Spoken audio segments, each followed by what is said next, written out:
Members of the New York State Commissioners Advisory Panel for Special Education Services.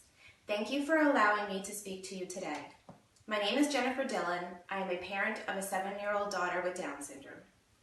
I will be speaking to you today about a challenge that parents of a child with an intellectual disability are facing in New York State. The challenge is obtaining placement of our children with intellectual disabilities in a regular education environment. Despite IDEA's mandate for the education of children with disabilities alongside their peers without disabilities to the maximum extent possible, many families in New York State still struggle with obtaining an education for their child with an intellectual disability in his or her least restrictive environment. According to the National Center for Education Statistics, in the school year 2012-2013, 62 to 87% of students who were classified under speech or language impairments, specific learning disabilities, visual impairments, other health impairments, or developmental delays spent most of their school day in general classes. In contrast, only 16% of students with intellectual disabilities spent most of the day in general classes. These statistics paint a dismal picture for the nation overall. However, statistics that are specific to New York State appear even worse.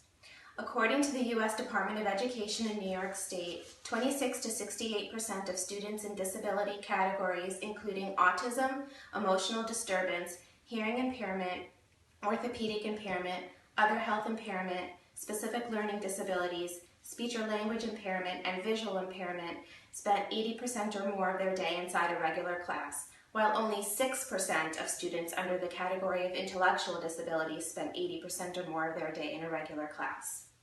The data clearly demonstrates that while IDEA has improved the achievement of least restrictive environment for students with other disabilities, it has not effectively established least restrictive environment for students with intellectual disabilities.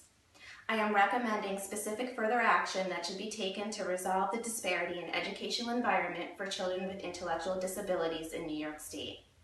Specifically, I am recommending state-level projects for addressing barriers to inclusive schooling for children with intellectual disabilities, state-level projects for identifying and addressing state needs related to inclusion of children with intellectual disabilities, and ongoing assessment and evaluation of special education programming at the district level to ensure that every district in New York State is providing a free and appropriate education in the least restrictive environment to students with intellectual disabilities.